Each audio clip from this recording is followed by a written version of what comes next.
मेरे आका सल्लल्लाहु अलैहि वसल्लम फरमाते हैं, अल्लाह उस बीवी पर और अल्लाह के सारे फरिश्ते पूरी रात लानत करते हैं। उन औरतों पर पूरी रात लानत होती है जिसका शौहर उससे नाराज होकर सो रहा होता है। अगर कोई औरत तहज्जुद भी पढ़ती है, नमाज भी पढ़ती है, तिलावत कुरान भी करती है, सारी नेकियां करती है, लेकिन इस हाल में उसकी मौत आए कि उसका शौहर उससे नाराज है, अल्लाह के रसूल फरमाते हैं ऐसी औरत जहन्नम में जाएगी। नमाज पढ़ने के बावजूद जहन्नम में जाएगी, रोजा रखने के बावजूद जहन्नम में जाएगी, क्योंकि उसने अपने शौहर को नाराज किया। बल्कि यहां तक मेरे रसूल ने फरमाया, कोई औरत तंदूर पर रोटी डाल चुकी हो, उस जमाने में तवे नहीं थे, यानी कि जैसे आज हैं, तंदूर पर रोटियां पकती थी।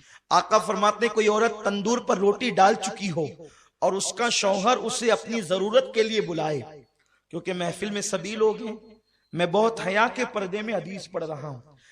औरत ने तंदूर पे रोटी डाल दी है और उसका शौहर अपनी जरूरत के लिए उसको बुलाए और औरत ना कह दे और शौहर नाराज हो जाए, तो जब तक वो शौहर को नहीं मनाएगी, अल्लाह और उसके फरिश्ते उस पर उसी तरह लानत करते रहेंगे।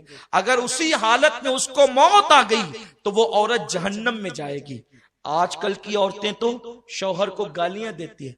अगर शौहर गुस्से में कह दे कि तुझे तलाक दूंगा, तो वो उसका मुंह दबाने की बजाय या माफी मांगने की बजाय या उससे लजाजत करने की बजाय, आज की औरतें इतनी बेबाक हो गई है कि यहां तक हमने सुना है लोगों से, लोग आकर के बताते हैं, हमें तो नहीं पता, लेकिन लोग आकर के बताते हैं कि शौहर ने कहा कि तलाक दूंगा, कहते अगर तेरे बाप का होगा तो दे के बता। अस्तगफिरुल्लाह। जो औरतें इस कदर बेबाक हो गई हो, ऐसी औरतें लानती है जो अपने शौहर से तलाक का मुतालबा करती है। अल्लाह अकबर। मेरे रसूल सल्लल्लाहु अलैहि वसल्लम फरमाते हैं कि अगर किसी के शौहर के जिस्म में फोड़े पैदा हो जाएं, फुंसियां पैदा हो जाए और उससे पी बे बे करके निकल रहा हो और उसकी बीवी उसको जबान से चाट चाट कर साफ करे, तो भी बीवी अपने शौहर का हक अदा नहीं कर सकती।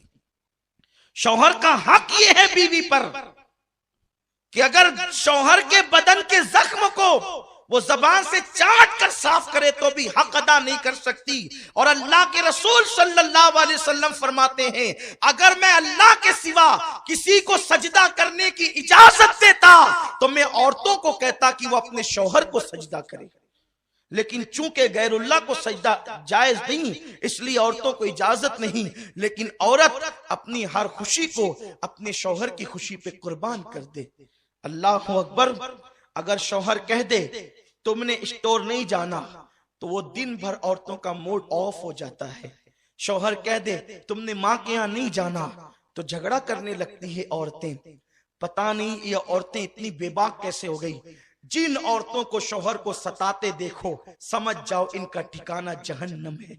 अल्लाह के हबीब सल्लल्लाहु अलैहि वसल्लम फरमाते हैं कि मैंने जहन्नम में सबसे ज्यादा औरतों को देखा, क्योंकि औरतें अपने शौहर की नाशुक्री होती है, यानी उनको हर दिन हर चीज मिले और कभी ना मिले तो बस उनका एक जुमला तो ये आप सुन ही लेंगे कि जब से इस घर में आई हूं मुझे कभी खुशी नहीं मिली, जब से इस घर में आई हूं मेरा मुतालबा पूरा नहीं हुआ, हालांकि हर दिन पूरा हुआ।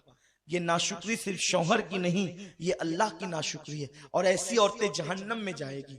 और फिर माँ बाप भी इतने बिगड़ गए, अल्लाह रहमो करम फरमाए, कि अगर बेटी शौहर का शिकवा लेकर के आती है तो माँ बाप कहते हैं बेटी हम कोई फकीर थोड़ी है, हम कोई जो है वो इतने गैर गुजरे थोड़ी हैं। अगर वो तुझे परेशान करता है, उसके बच्चे उसके मुंह पे फेंक करके हमारे यहाँ आना, हम तुझे पाल लेंगे। क्या 18 साल पहले तुझे पाले थे तो आज तुझे पाल नहीं सकते? और फिर देखना मुझसे कैसे कोर्ट की चक्कर खिलाएंगे, उस पे केस करेंगे और ये करेंगे। और फिर बेटी को शय मिलती है और बेटी होशियार होती है, फिर वो लड़ती है। लेकिन उस बाप और उस माँ को नहीं मालूम कि जालिमों, अगर तुमने उसके शौहर के खिलाफ उसको भड़काया तो अल्लाह ने तुम्हारे लिए जहन्नम का दहकता हुआ अजाब तैयार कर दिया। आप जानते हैं बीवी और शौहर में जुदाई पैदा करने वालों को अल्लाह के रसूल ने शैतान की औलाद कहा है। अगर कोई बीवी बेटी अपने शौहर की शिकायत लेकर अपने माँ बाप के घर आए तो माँ बाप की जिम्मेदारी है वो अपनी बेटी की तरबियत करे। नहीं बेटी, वो तो तेरा शौहर है, वो तेरा सरताज है। आप जानते हैं एक माँ बाप अगर बादशाह भी हो जाएं, करोड़पति भी हो जाएं, तो वो अपनी बेटी को कतन वो चीज नहीं दे सकते जो उसका शौहर देता है, क्योंकि मेरे रसूल ने फरमाया, बल्कि मेरे रब का फरमान है, लितस्कुनु इलैहा, कि औरत बीवी शौहर के लिए सुकून का जरिया है और शौहर बीवी के लिए सुकून का जरिया है। ये एक दूसरे के लिए सुकून है। जेवर पहनकर किसी औरत को वो सुकून नहीं मिल सकता जो शौहर के पास सुकून मिल सकता है, और मर्द को ऊंची और आला कारों में बैठकर या कीमती कपड़ों में वो सुकून नहीं मिल सकता जो बीवी के पास सुकून मिल सकता है। मेरे अल्लाह ने कुरान में मर्द को बीवी का और बीवी को शौहर का को सुकून का जरिया बताया है और बताया कि शौहर बीवी के लिए सुकून, बीवी